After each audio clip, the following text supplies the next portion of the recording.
Greetings Internet, welcome to Aaron Plays and I hope you're doing fantastically well.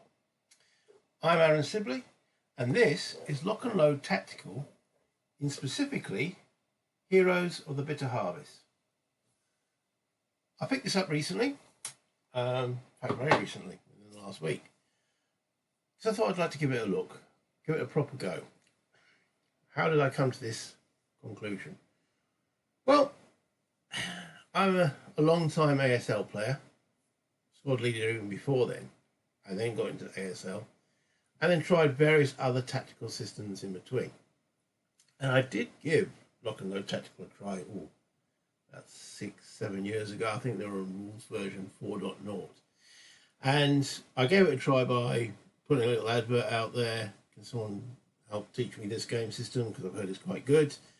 And unfortunately, the person who was teaching it to me seemed to be only interested in one thing, and that was winning the game. He didn't really teach me anything, and it put me off.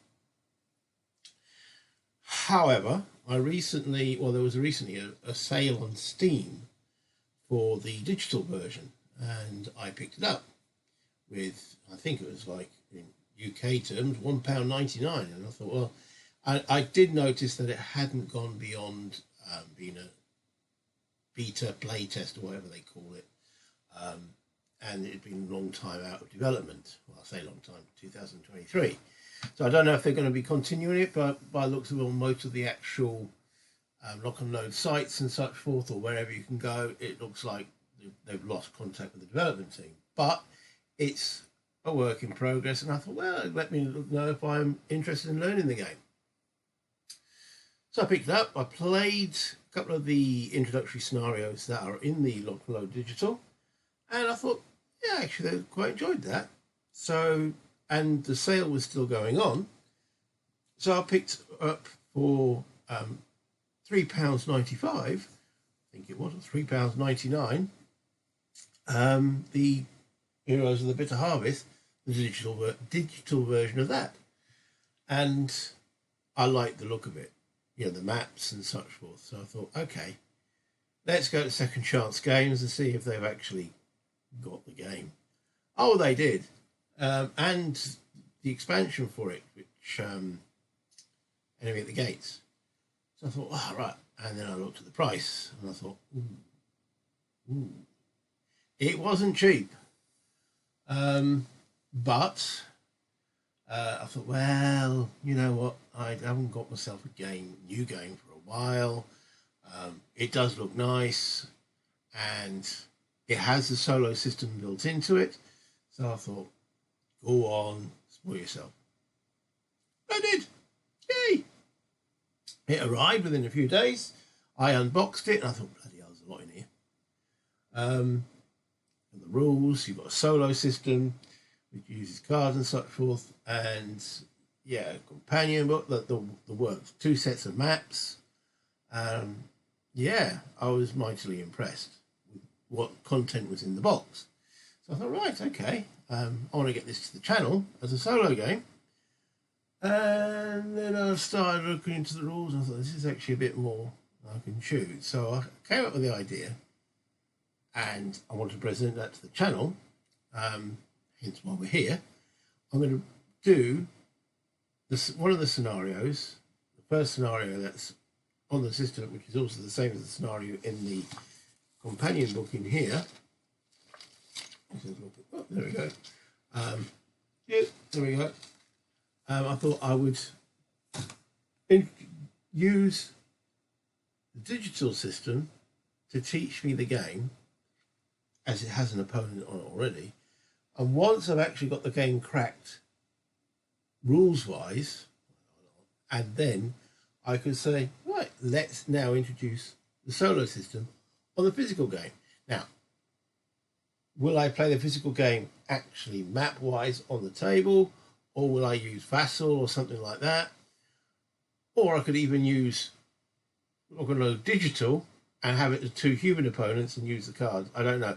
It all comes down to space at the end of the day, because any game that I keep on the table to do for the channel hogs the table for quite a while. Meanwhile, I've thought on the computer, click, saved, done.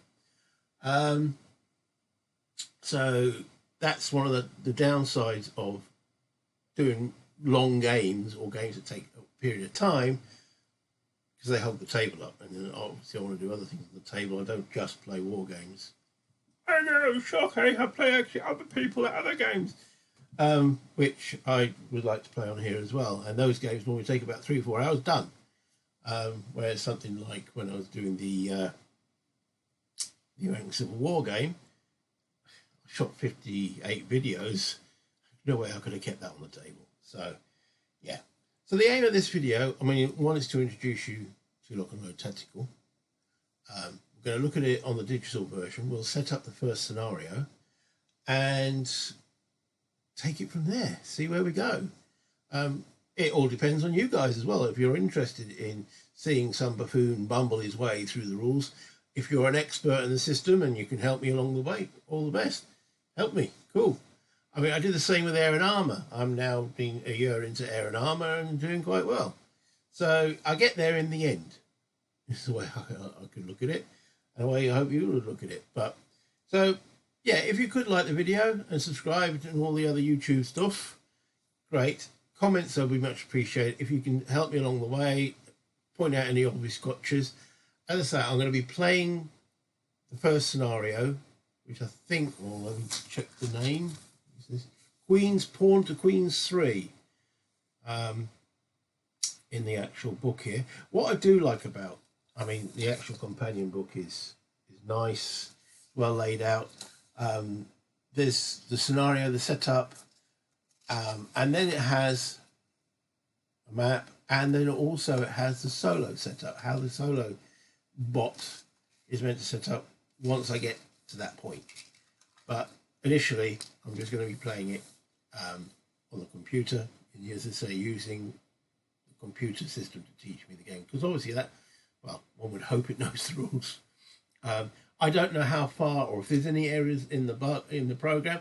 Again, let me know if you are aware of anything that's obvious. Gotchas in it. I mean, I played, so the first few scenarios on the starter kit or whatever they call it is, and the AI seemed okay, but I wouldn't know if it was making sound or rubbish decisions. Excuse me while I excuse me. So I just wouldn't know. But it seemed to make sensible choices. I mean, I have played some computer games where they are absolute buffoons. I do like that word, don't I? Buffoons. I think it was the Conflict of Heroes computer game. Oh man, the AI in that was terrible. Absolutely terrible. I ramped it up to the highest level on that game, and yeah, it didn't play any more intelligent. It just got more stuff for me to destroy. Nah, it was rubbish. Looked nice. Graphically, it was great. Same with this. This looks like so, but I can't really make an assessment on it because I don't know the actual game well enough for me to say, yeah, that's not really good move, is it? You could do better there. So let's go down to, well, I was going to say the map, but the computer screen. Oh, we're on the computer screen as well. Let's go to the game map on the computer screen, and then we can get started. And here we are on the screen. Now, I'm going to be playing the Germans in this scenario, so the computer's going to be playing the Soviet Union. Now, there are a couple of things, I mean, I'm still learning the interface itself, but there are a couple of things I have noticed with the scenario. Well, I say a couple, it's sort of one major thing. The Germans in the actual book here are given one 81mm off-board artillery mission as units. In the actual scenario on the computer, they've been given 2 extra scout cars, armored cars. Because in the book here they get 1 SDKF Z231. On here they've been given 3. I don't know why. Maybe they found that the scenario that was in the book was slightly unbalanced, so they took away the artillery and gave them 2 more armoured cars. I don't know. I've had a quick look on the internet. I haven't found any reference or rhyme or reason for it, but there we go. So let's go through what's necessary for either side, how it's set up, and the actual situation. Okay, so as I say, I am learning the interface as well. But okay, so the situation, it's the whole premise of this module in Lock and Load, it's 1942 Eastern Front. Operation Blau is just starting, and I think it goes all the way through to Stalingrad. There's 12 scenarios in this, and I think there's another 12 or so in the expansion, the Enemy at the Gates. But this is west of Voronezh, US. I don't know, don't worry about my pronunciation. USSR, June 28, 1942. So it says artillery announced the beginning of Blau, an intense 30-minute barrage supported with the Luftwaffe conducting concentrated airstrikes against the Soviet defensive positions and lines of communication, struck the stunned Soviets. As German guns shifted to further targets, the armoured spearheads of nearly 35 divisions rolled forward. The 9th Panzer Division had the task of clearing the main road to Voronezh.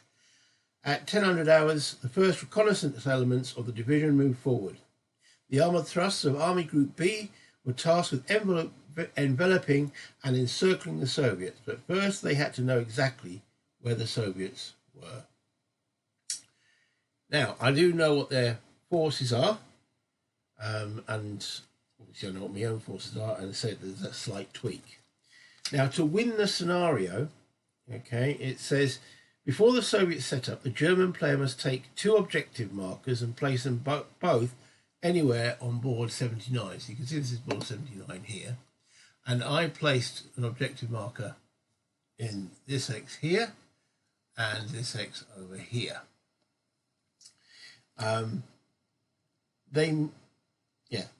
They must be at least 1 hex from the board edge and have to be at least 4 hexes from another objective marker. Then the Soviet player takes 1 objective marker and places it anywhere on map 79 in the same restrictions. So he's placed that one 4 hexes away from me. I could have thought that a bit smarter because I didn't really want one in the building. If I put it here, then he wouldn't have been able to place it in the building. But okay, that's my mistake.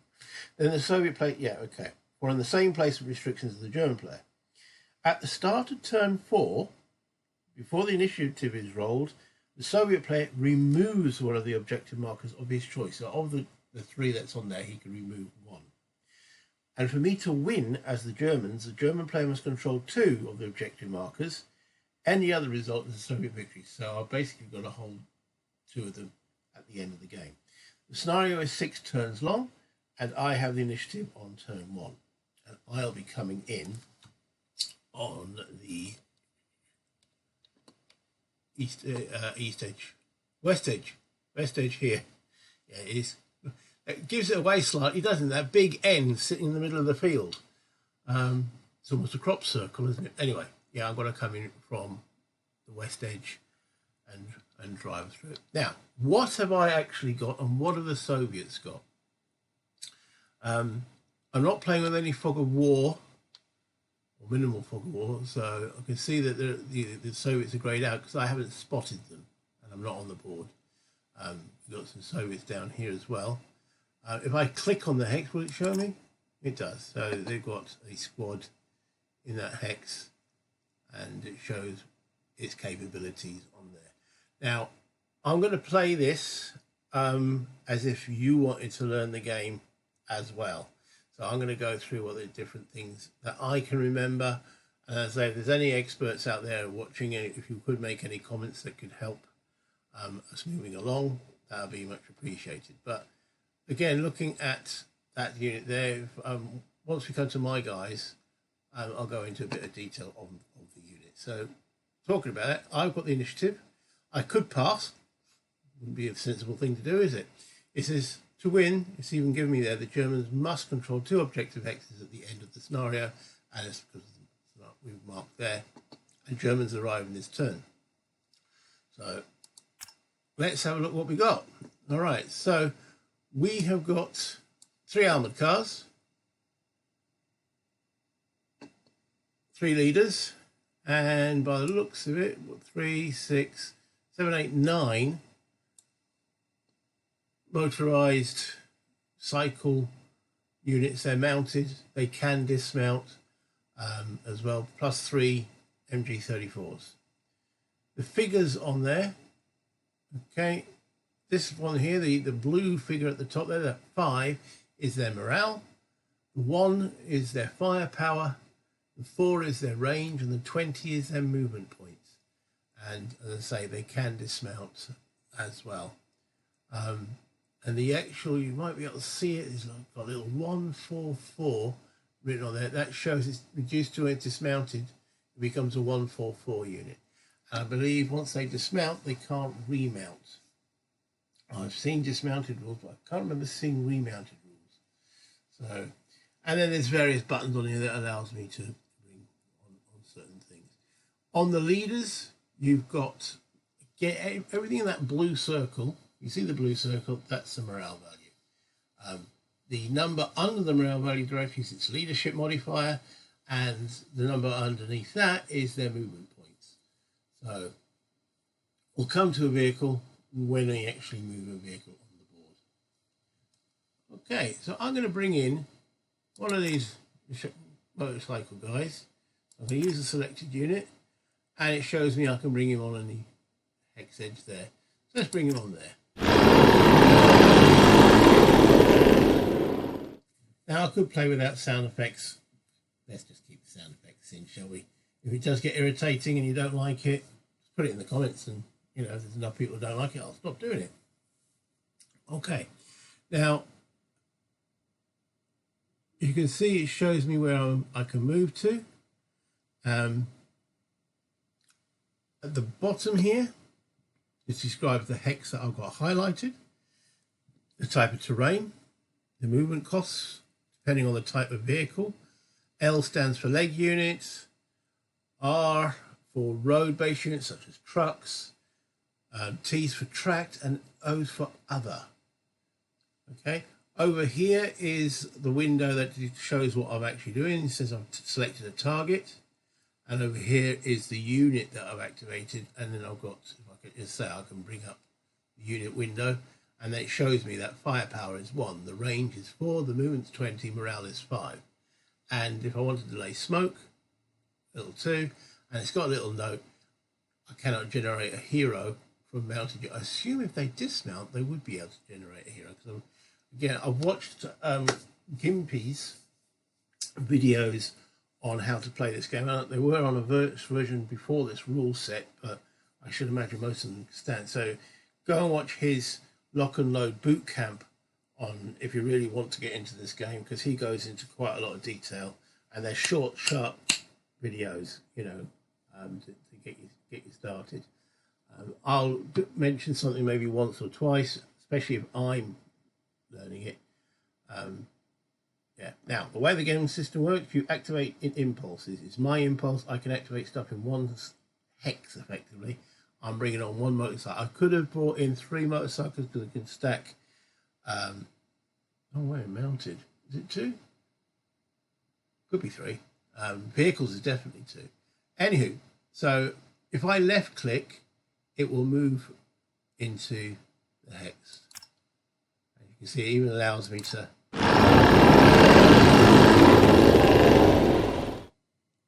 Okay. Also, it shows how many movement points I've still got remaining of that 20. I've spent 4, so there's obviously 1 to come in, 2, 3, 4. I've still got that movement points left. If I look the wheat field, and again now looking at the terrain, it shows on here how much it will cost me to move through a wheat field. Tells me it's blocking terrain, which means you can't see through it unless you've got height advantage over it. And I'm classed as other, so it would be 2 movement points to go through. So let's do that. Let's go into the wheat field. So again, you can see I was there on 16, 15, 14, 13. So yeah, it's costing me 2 movement points. And I can move along on the map here, and also I can zoom in quite quite detailed.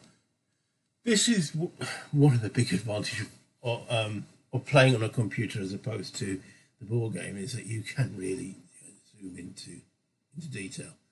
The disadvantage is sometimes, though, you can't see sometimes the overall picture. Now, we know there's a unit, or there's a enemy foxhole there. I'm not going to rush because I could be fired at by opportunity fire by the Soviets that are massed here. So if I move into this hex, they can't see me because the wheat fields are blocking terrain. If I move there, they can. So I'll tell you what, I would like to be close enough. So let's go to that hex then. Okay. So they could fire at me at this present moment in time as an opportunity fire. They haven't chosen to do so, so I will now end my impulse. So then passes over to the Soviets, and he has taken a shot, and it shows me what it's actually done. He's fired with the 45mm anti-tank gun. Okay, and it shows me the actual attack roll there. So ordnance, Soviet operation phase, ordnance attack from that hex 79C2. Attack roll was 7+1, less than or equal to the target number of 6. It's a miss. So, and then it's back to me. He's activated. Now, that anti-tank gun is now fired, so it can't, and it's marked with a fire counter. I should show that there. Also, it's highlighted, so it shows me that he's spotted. He's also acquiring, so he has acquired my hex here. Now, a lot of these terms are very similar. I mean, if there's any ASL players watching, a lot of the terms are similar. Acquired,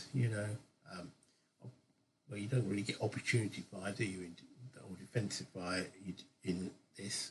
You get opportunity fire. You don't get final fire and first fire or anything like that. And that was my initial, when I was trying this, and say a couple of years, well, about 6 or 7 years ago, that was one of the things I thought, oh, he's fired now. He doesn't have, what do you call it in ASL terms, we fire again. I can't remember the word, but you can fire again and take the risk of breaking the gun and so forth.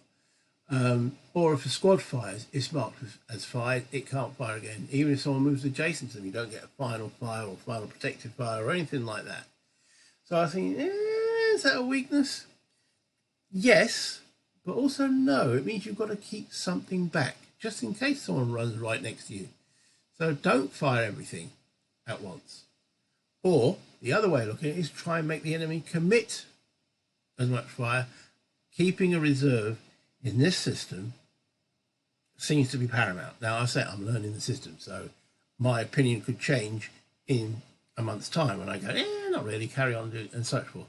But again, I'm going to refer to another system, Conflict of Heroes, where keeping reserves back was paramount to the system. Because if you didn't, and your opponent did, you were toast. So, yeah, I think this encourages you not to commit everything at once. That's me. So it goes back to me now. Now, this passing and so forth. So what will happen now? If I passed and he passes, that's a turnover. So obviously I don't want to pass because I've got things to bring on.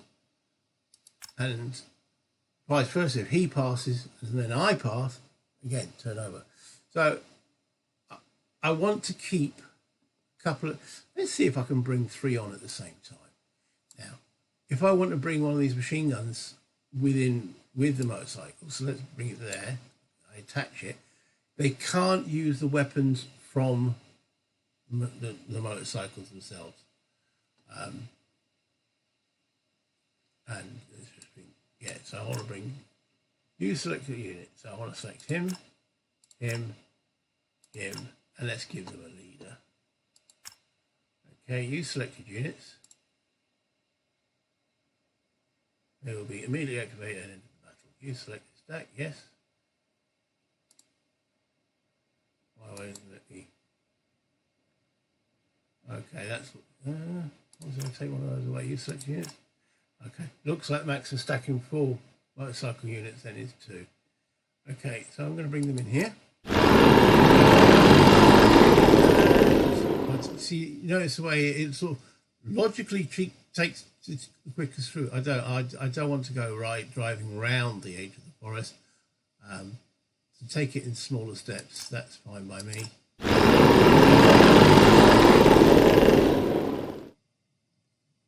Okay, and then I'll move them to there.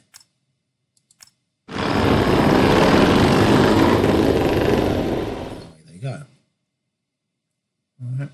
Now, I've still got 9 movement points. Technically, I could move all the way up to here, but then I'm sitting in the open, and I don't really want to do that now. If he'd committed a bit more fire, then I might have done so, but not at this moment in time. I've ended the impulse. He's taken another shot with a different anti-tank gun.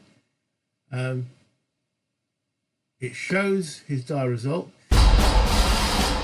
I much prefer rolling the dice myself, but the computer again, there isn't a place for me to bring the dice in, so I've just got to accept that the computer is going to be fair. Yeah, sometimes when you play a computer you think, oh, you go, but he's missed, so that's fine. Again, it shows me on the details here, attack roll of 10 plus 3 less than or equal to the target number of 6. How do we know the target number? It's on the back of their counters. I don't know if I can actually flip their counters. See it? No. There is this is what I get. One of the things I really do like about their counters. One is the size. The different sizes, and again, looking at ASL, you've got different sizes for vehicles, guns, and infantry. But this is the actual vehicles and the guns are different sizes, and the infantry are different sizes as well. And the vehicles are really nice and chunky. But the reverse side of them has a hit chart on it. Brilliant. It has its range effects, the hit chart, and penetration value. Wow. How novel. And the artwork of them is gorgeous. Absolutely gorgeous. So, where's the artwork on ASL? Yeah, it's starting to look very dated, isn't it? I keep dissing ASL. I did play it for a long time, and I still would probably enjoy it. But there are some systems in there that just bugs the bug around me. They really do. Anywho, so it's back to me. Bring on some more reinforcements. Okay. Is it time, now that he's committed his anti-tank guns, it might be worthwhile for me to bring on one of my armoured cars. So let's bring this on. And we'll bring it on in the same spot. Zoom in a bit on him. Okay. Now, it's automatically giving me an assault move, which means I could move and fire. I don't really want to do an assault move, so I can vary what type of move I want to do on here. So I could do continuous movement, which means he just carries on moving. I could fire him at this point. Is it allowing me, what's this one? I don't want to reverse him. This allows me to rotate the turret. So where's the one that allows me to change his movement type? Okay, I want him to go to continuous movement, so he counts as moving on. It looks like because I must have clicked assault movement when I initially tried to bring him on. Oh well, it doesn't matter. Because I want to come to about.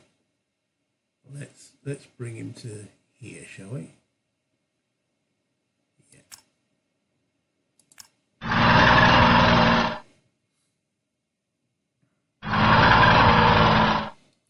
Okay. Now, if you notice on the actual counter itself, it's got a little arrow that shows his frontal facing. And now assault moved, I assume I can target something. So let's see. The likelihood of me being able to do anything is minimal, but let's fire anyway. Okay. Because yes, it's got machine guns as well. As you can see, it's rolling the dice.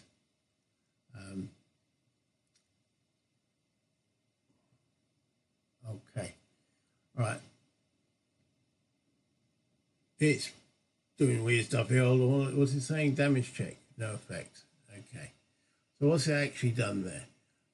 Attack rolls 9+4, so that was the actual main armament. Less than or equal to the large target number of 4. Again, that's going to be looking at what's on the back of my counter. Can I flip my own counter? There we go. Actually, bring it down. You look on the chart. It says ordnance to attack 0 to 5, 7 to hit. 6 to 9 hex was 5 to hit, and 10 to 18, 4 to hit. And then it shows the penetration values after that. Direct fire attack from the same hex using the machine guns. Attack rolls 6 plus 0, and defender rolls 1 plus 2. Now the plus 0, those are modifiers. He's got a +2 modifier for the terrain. I got 0 modifiers. So I beat it. It's an opposed roll. You've got to exceed it. If you do, the opponent must take a morale check. He rolled 1 plus 3 versus a morale of 5. Result is no effect. So it's a morale check requires 2 dice. Because he rolled a 1, there's a chance he could create a hero. You only create heroes on even numbers, 2, 4, or 6, because he rolls a D6, so he didn't create a hero. And then he also has to check the morale of the anti-tank gun. Roll of 2 plus 3 is 5, again less than 6. So to hit, and to hit is 2d6. When you're firing at infantry, it's 1d6, and morale is 2d6. That's whereas in ASL, 95% of the die rolls are 2d6.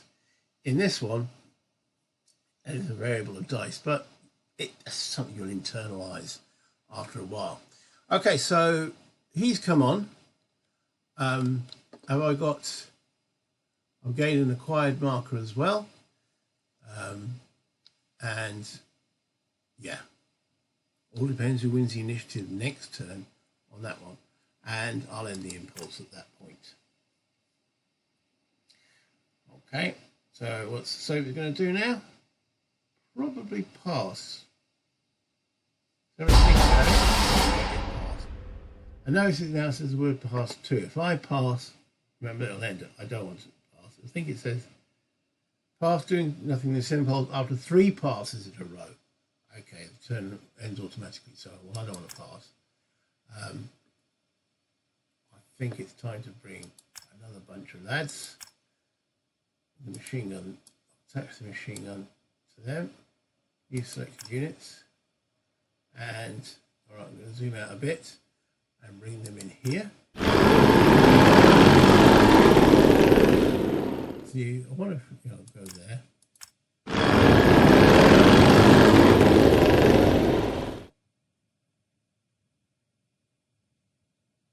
Okay, I will end up there.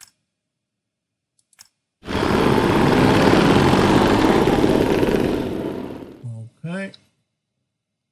Now, there's something motorcycles or any mounted unit could do. So if it was cavalry as well, it can do what's called hit and run, where you can move and shoot at a target, and you still get to use the full 20 movement points. Now, I would be doing that in turn 2. And the impulse on there, because I don't really want to be involved in a firefight. I need to get moving. I've only got 6 turns, and it's a long way. Okay, bring on some more reinforcements. Okay, I'm going to bring another armored car in. Now, I've noticed there. You see, notice it says assault move. I don't want to assault move. I don't really want to fire. It's not really much chance. So if I click that changed the movement. It still says assault move. What does that say? There we go. Move normal. Okay, use selected unit. Let's come on from the south, shall we? Why can't I go any further south than that? So this is a technical thing. Why go there? Can I go? Right, I want to go right as far south as possible. Go there.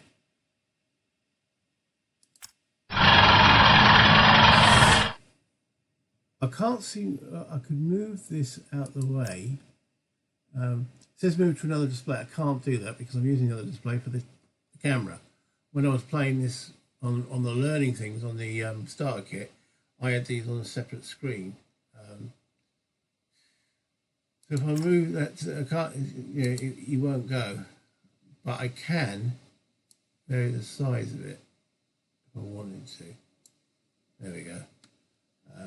I don't think that's much use, that one. But anyway, so we'll continue with him.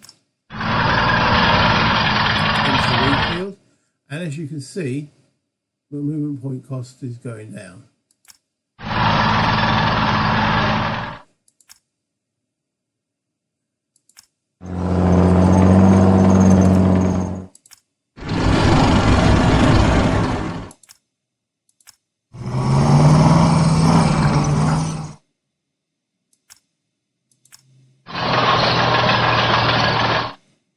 Okay, this is brush.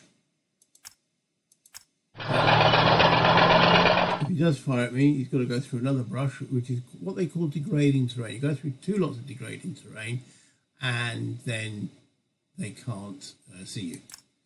So they've got protection from that nasty anti-tank gun. I've got 2 movement points left. Do I want to move any closer?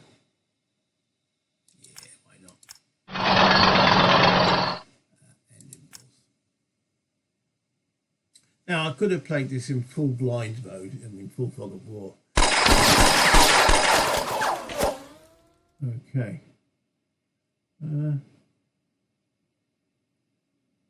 Okay. It looks like there was a hidden Russian unit there. Is that because I'm not buttoned up? Direct fire from the Hex. Attacker rolls 4+/-1.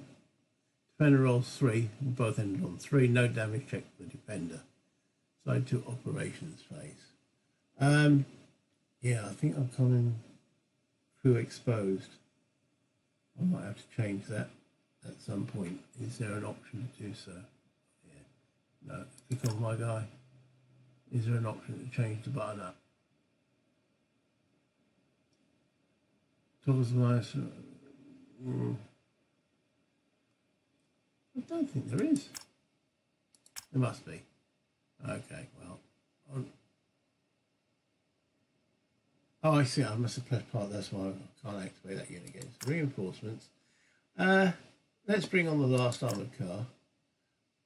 Get to do normal movement. There you go. Button up status is open. So let's button him up. Because I don't want to be shot at by infantry. Use select unit. And I think we want to come in on the same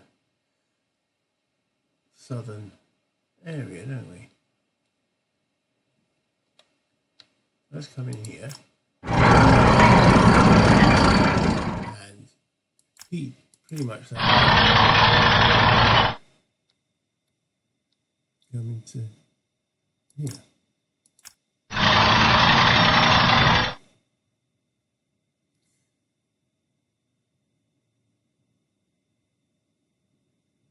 So in many ways, I'm taking it on face value that it's got the values right. I haven't seen anything that's made me go, that's not quite right. So I'm buttoned up there. I'm quite happy with my location. I'm going to end the impulse. Also, I found that if you don't bring reinforcements on, so again, he's targeting the one I haven't buttoned up. So, and again, it's no effect. So it's a direct fire attack. Attacker rolls 4. Defender rolls 4. 0. No damage check. Back to me for operations. Reinforcements. Going to bring 2 more cyclists in. Attach a machine gun. Attach. Bring in a leader as well. Use selected units. And we're going to bring them in on the southern side too.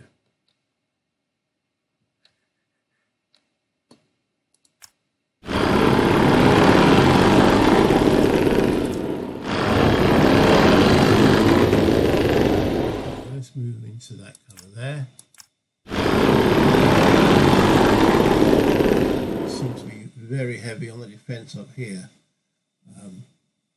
Now, this guy just became revealed, so I'm not sure why he wasn't shown unless my eyesight was deceiving me. I think we're quite happy with that. So end impulse there.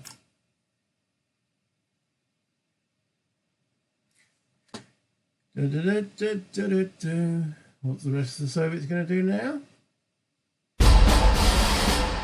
Okay. My last two lots. The leader, you selected units, and I'm going to bring them on in the same area, but I'm going to keep them back and I have them as a bit of a reserve. Not the greatest. Move them behind the building here.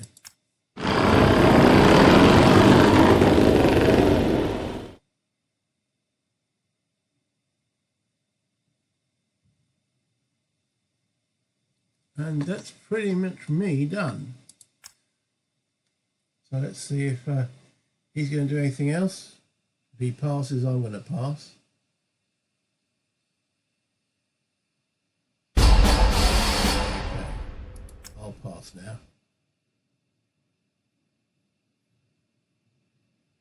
Dum dum dum.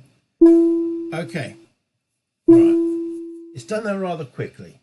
So the sequence of play is you have a rally phase, you have the impulse phase, which is what we're in now. At the beginning of that, you roll for initiative. I've won the initiative, so I'm going to be going first. And then you have, after that, you have the admin phase where you remove all the fired markers and such forth. So it's over to me. Now, if I activate a hex, which I'm allowed to do, that everything that's in that hex gets activated. I don't have to activate everything in that hex. I could activate just, if it's got say 2 units in it, I could activate just one of them and do something with it. But then it would be transferring to the opponent. The other thing is a leader that you activate can activate all the units that's adjacent to him. So all the hexes that are adjacent to him. So for example, if I zoom in here, I've got the leader here. If I activate him, I could activate all the units around him, for example. So if I click that hex and activate him, click on selected units,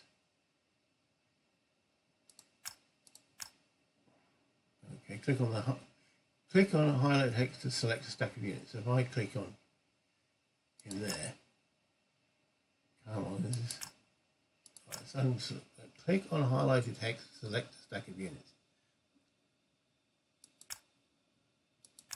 Okay, I've done that. What's next? I thought that should bring up the other hexes around it. Let me pause for a moment. Why don't I read? We're in the rally phase at the present moment. I've won the initiative, but we're in the rally phase. So let's continue. Now, I've got nothing to rally. I could destroy my weapon. That's what he was hinting, do I want to do? I don't want to destroy my weapon. Okay. Now, you can see here, it's showing all the hexes that I've got active units in. All right. So I want to, at this stage, activate that stack there.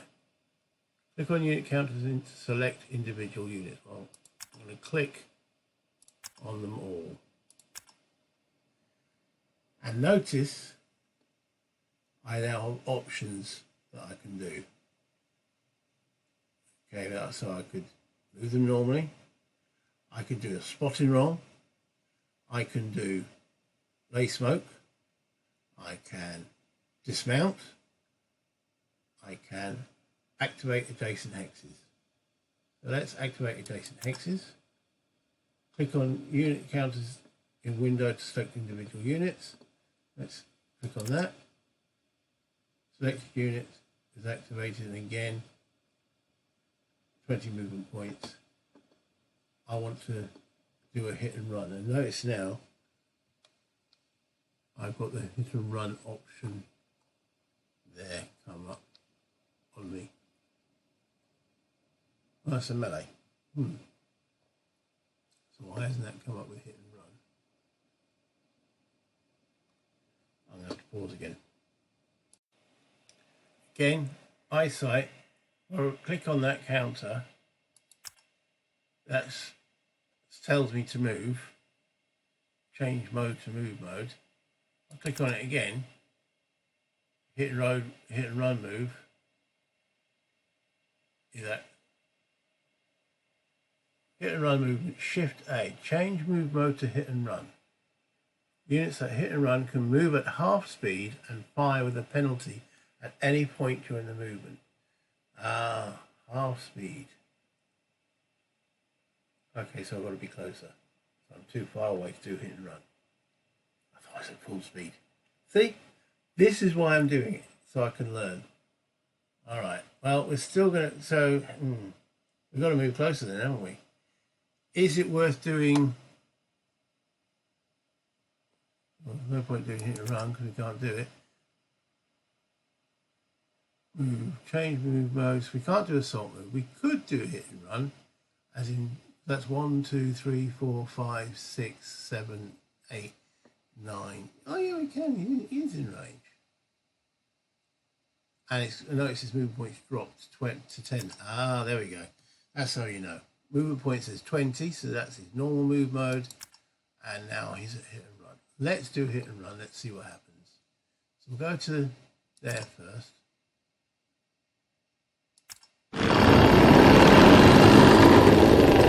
Opportunity fire here.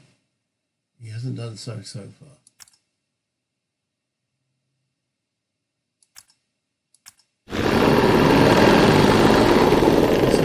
It's learning the interface and such forth. He still hasn't fired.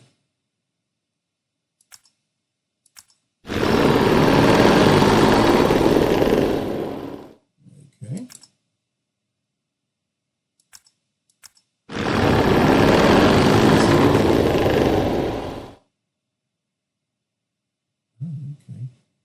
Let's zoom in on there and see what's actually going on. I thought he'd have fired there, so he's reserving his fire. So I will now fire assault fire into them.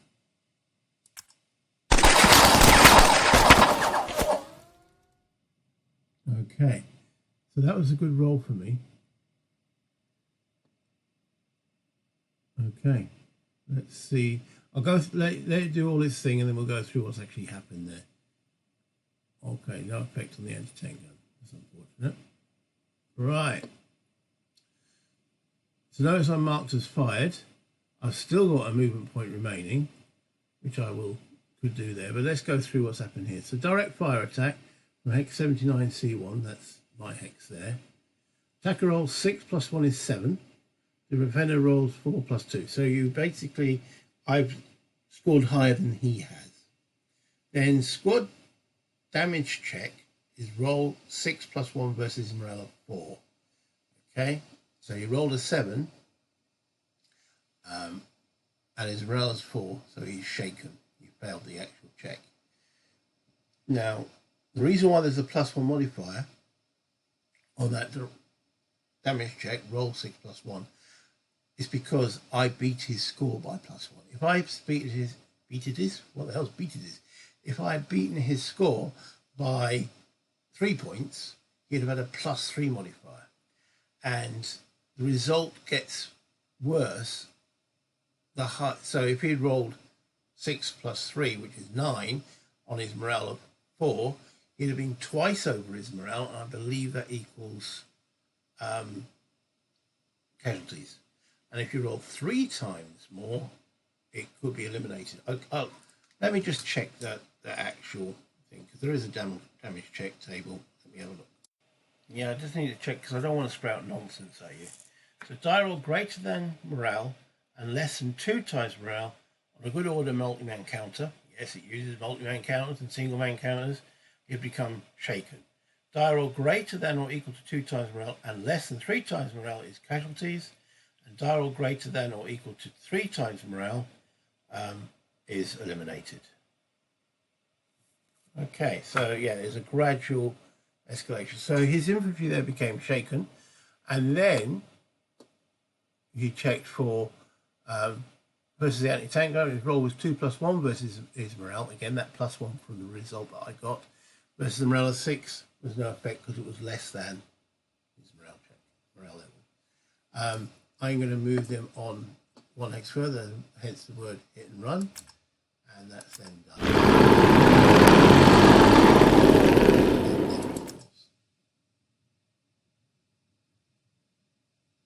Okay, so let's take this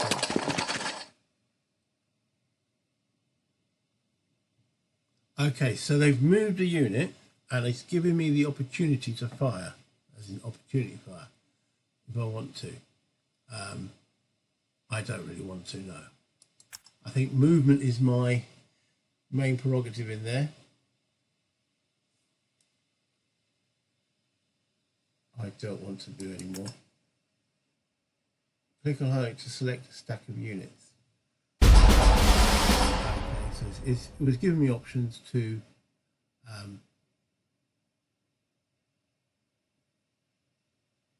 click on highlighted hex to move, or I could pass. All right, so we've got this troublesome dude to deal with. Or have we? I say at the end of the day, we need to get down here. Bypass, we're a recon unit. So if we click this is the one buttoned up. We could get him moving. Don't really want to assault move with him. I want to bypass and start getting down to the back end. Now these can't take objectives. The armoured cars can't take objectives. Or is it worthwhile shooting at this thing? I mean, let's have a look at the hit wasn't. I don't want to hit that. If I want to hit anything, it'll be that.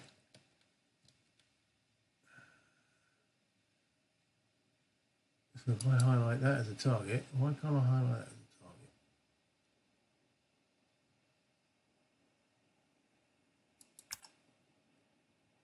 a target? Okay. I don't want to move.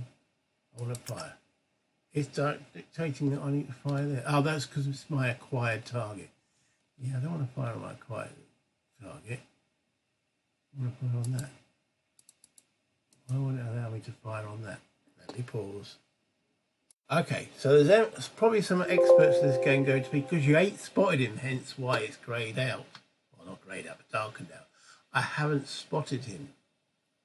Fire, yeah. Okay, so let's escape that. We don't want to do it. We don't want to fire on something we haven't spotted. We could move up to it. We could assault fire on it. That shows we're buttoned up, so I could, sorry, that means I'm going to attempt to get in a hold down position. That's the unbutton. I don't want to unbutton.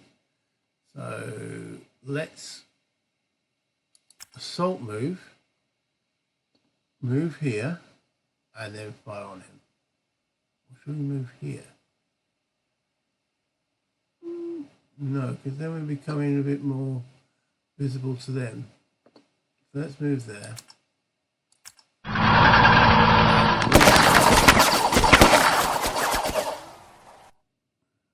Soviets, Germans.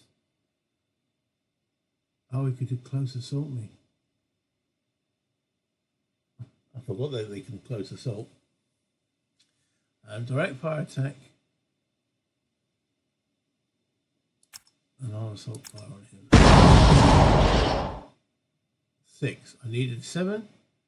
I've hit him with the main armament. So now we compare. Total 4 to their total 5, so no effect. And the actual machine guns as well. No effect. Okay, and impulse. Okay, so what's Mr. Soviet going to do now? They passed. Interesting. Okay, but he's now committed his fire and now he's visible. So I think it's going to be time when we actually activate this stack, and we're going to do that hit and run again. So now notice, no, he's an armoured unit. My infantry leader cannot activate armour. And the same vice versa, if you've got an armoured unit or armoured leader, sorry, he can't activate infantry.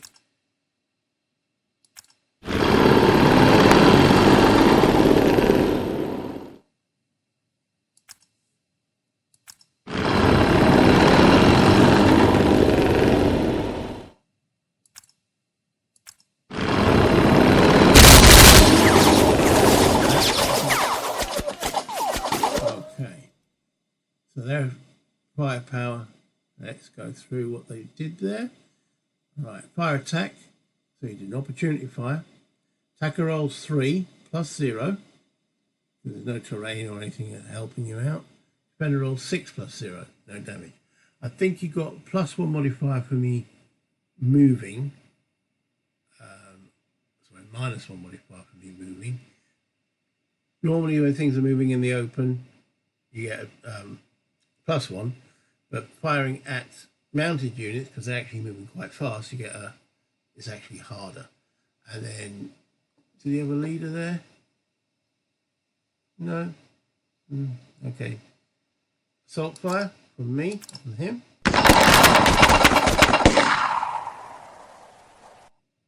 Okay. I've got 8 to his 7, so I will now do a check. He'll get +1 on a damage check, no effect. You roll 3. This is where with the computer, is it honest? I don't know. And we've still got 6 movement points, so I think we'll push on to here.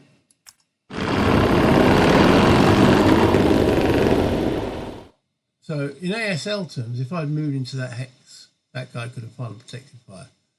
But he still had something back here to support him. But a squad on his own, when he's already committed his fire, still got 2 movement points. I can't get into that hex there, but let's get into that one. Okay, let's end their impulse. What Mr. 2 is going to do, he's turning the anti-tank gun, he's firing at my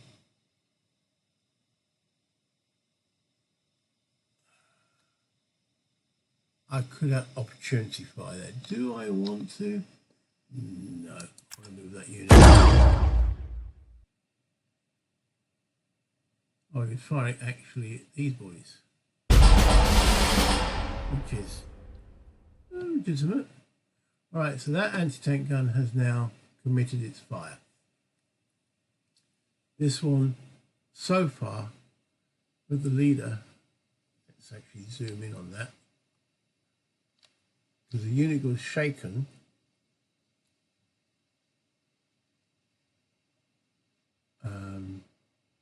not sure why they're greyed out now, because we have spotted that X, we moved next to it. I thought units were, this is looking at the rules, once they're spotted for the turn, because they're marked, well, the leader's moved, the units themselves haven't actually fired as yet.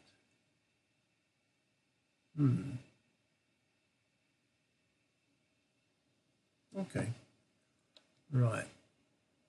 Is it time to actually, now that he's fired, they haven't fired, it might be worthwhile to see if we can go into that hex, actually melee it.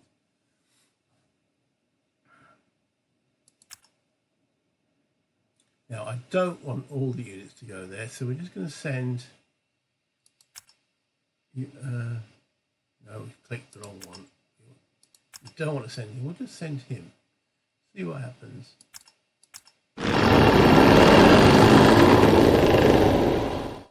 It knows I'm not doing hit and run because I haven't declared hit and run. So, he has fired his anti-tank gun. He's rolled a 12, so he's missed.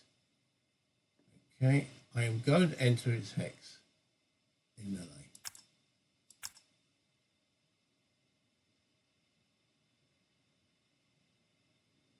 And to declare melee, I'll go right click on it. Yeah, let's go. At the same time. In they go. Right, it now shows the odds. So my guy is attacking at 1-to-1. Roll an 8 plus 41% chance of success. Okay, and that's attacker firepower. That's that looking at 1. Their firepower nominally get a 1 as well. Okay, so melee.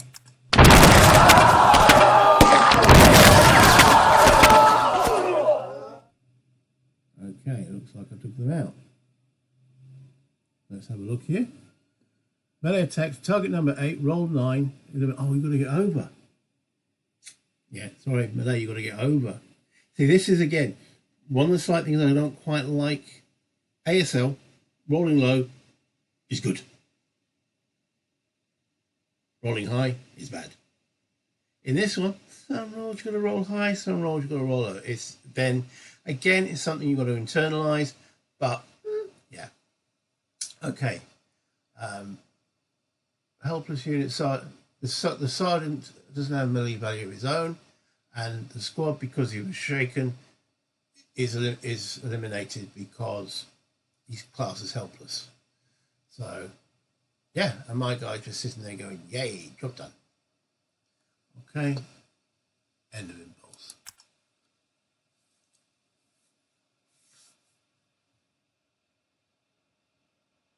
Now, what's he going to do? Oh, he didn't do anything. Now, we've taken out one of the tank guns. That one's fired. So is it time to activate this? I don't want to be shot at by infantry, but enough.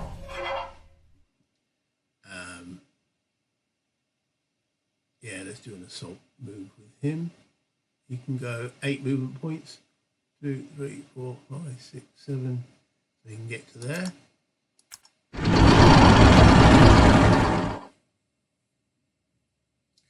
So as I say, I'm using this system to learn how the system works.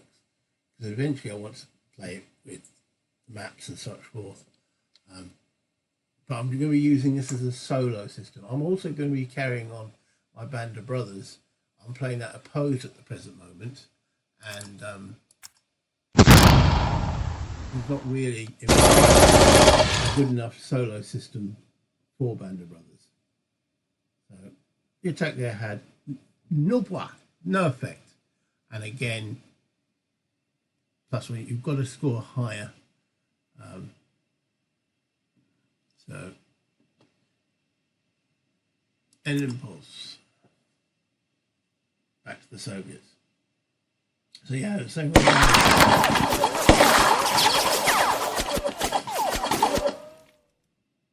Okay. So he's firing on my... Now, this terrain is like wood, which is degrading. So how did he fire from there to there? Because it went through 2 hexes. I thought, if I click on that hex, degrading. After 2 hexes, it blocks line. After 2 hexes, it blocks line of sight.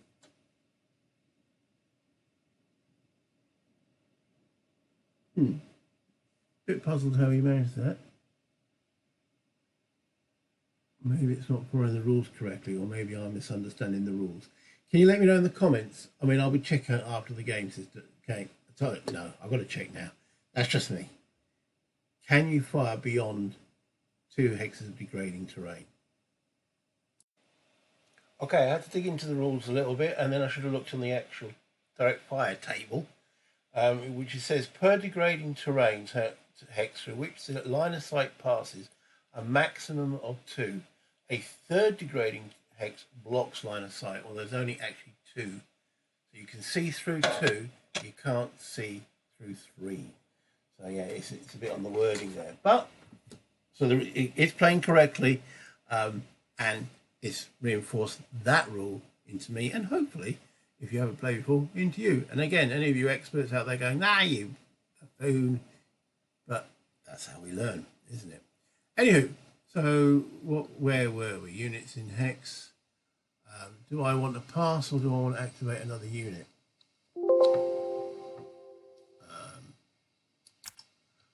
Okay. As I say, main thing I've got to do in this scenario is just move. Keep going. Because as I say, it's a long way to go in 6 turns. I mean, that's because they're probably going to remove that one. And that's the one I'm going to have to take out. I should imagine anyway. Right, okay, so let's activate this bad boy. And yeah, let's move him there first of all.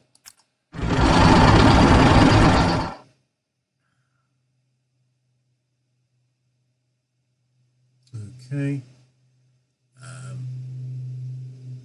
Let's turn and face there. Okay, we can change him facing there. And then we'll assault fire on them there. With the gun and then firing with the machine guns. No effect. That's a bit sad. Would have been nice to make those guys unhappy. Right, well, that's that impulse done.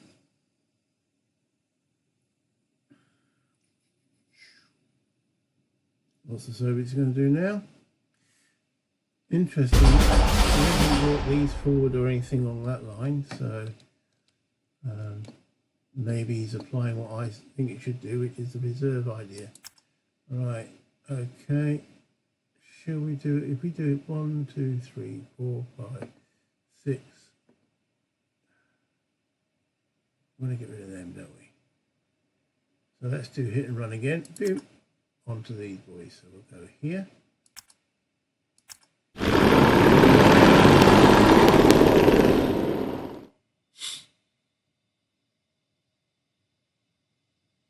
See, he's got nothing to fire at me. So he'll assault fire on these. I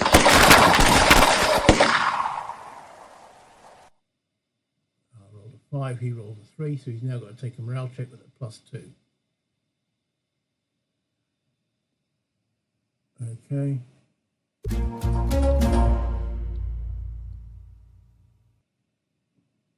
You generated a hero, you cheeky devils. Okay. Hence without music was attacker rolls 3 + 2, defender rolls 2 + 1. Squad DC rolls 1 + 2. Versus morale 5 result is no effect, but because he rolled a 1, hero generation he rolled an even number. Hero, he's erratic. There's something that the skills, he's got an erratic skill. Okay, well that wasn't nice. And then we've still got 4 movement points. Yeah, let's 1, 2, 3, 4. Let's get in.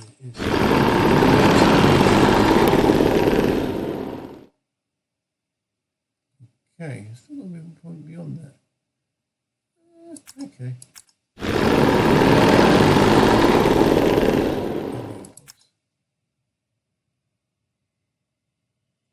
Now, does that mean he has the same status as them? In the sense that they're fired. He's marked as fired as well. Okay, because he's been generated by. Now, on the hero, I wonder if I can actually keep him up. Okay, again, he's got a 5 value. He's got a 5 value of 2, range of 1, morale of 6, and that's 6. If you notice, is in a red square. That means I think he's got assault fire capability, whereas the Russian squad, with his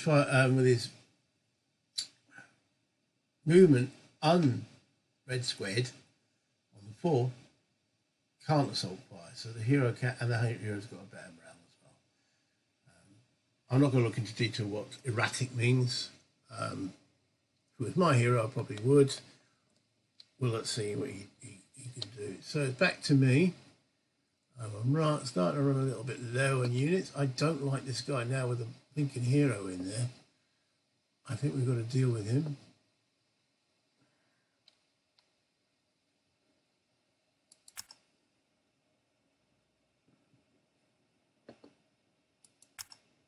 Oh, why is he marked with interesting. He's marked with ops complete. What did he do? Again, probably I mispressed him. Okay, well,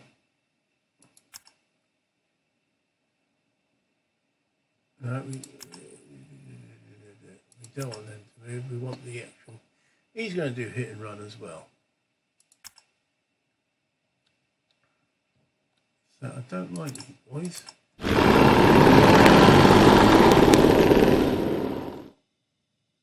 Come down here and hit them with the salt fire. I need a bit of luck here. Equal result, no effect. And we'll end up, you don't want to go into that with them. Well, yeah, might as well go into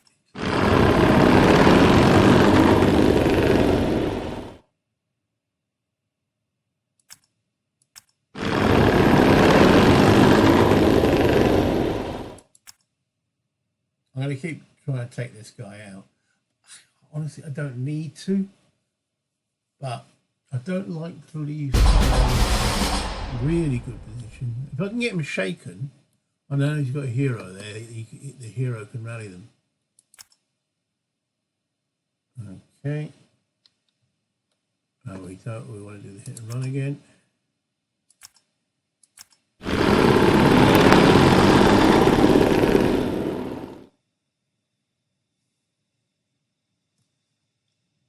So it would be nice just to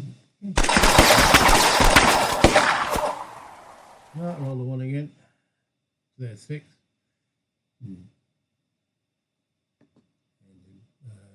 Oh, we don't want to end impulse adjacent to him, though, do we?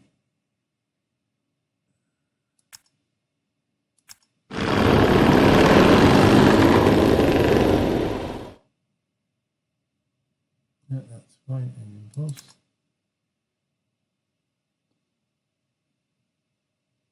Okay, so what's the Soviets going to do now? I pretty much fired everything.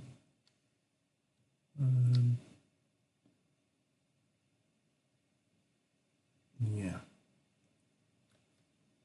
So does that mean, because he's now ops complete, that I can't activate him at all to do anything?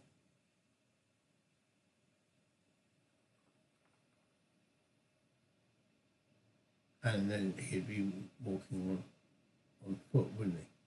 So I keep him back.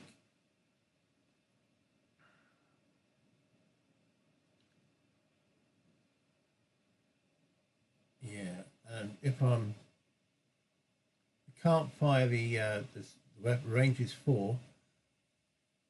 It needs to be in a black box to be extended, so you can fire extended range, whereas in ASL terms, squads with their range can automatically fire at double their range at half their firepower, and this one the unit's got to have its range in a black box, which it's not. So I don't have extended range, and I can't fire the support weapon whilst mounted. So I could dismount, but I don't really want to. It looks like if I did fire, or was able to fire, I would get the lead modifier, but he can't move. So you know what, I think that's me done. I think I'll keep him back, because he could also at the back rally anything of mine that doesn't. So I've passed. And that's it. We're into turn 3. Okay, and the Soviets won the initiative. We're in the rally phase. There's nothing for me to rally, but I'll pause there in the video. So let me end this here and bring this back up to the top, and I'll save the game.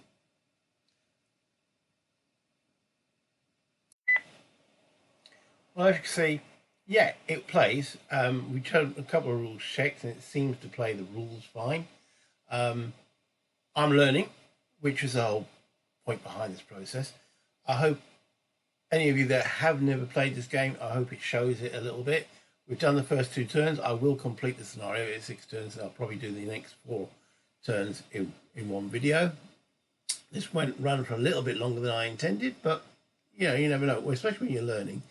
Let me know about the sound effects if you want those in, you know, the sound of the vehicles and such forth and the shooting. That can all be taken out. I have stopped the music on it. But yeah, it works. Now, obviously, I want to get into learning. Now, this is the rule book, so you can see it's quite a hefty tome. I think it runs for about 160 odd pages. That's a lot. However, ASL is a lot more. So, and Banner Brothers is 30 pages. Swings and roundabouts. What else to say? Let me know in the comments if you enjoyed it. Click the like button if you enjoyed it. Subscribe to the channel if you enjoyed it and you haven't subscribed already. But until next time, play games, have fun, buy internet,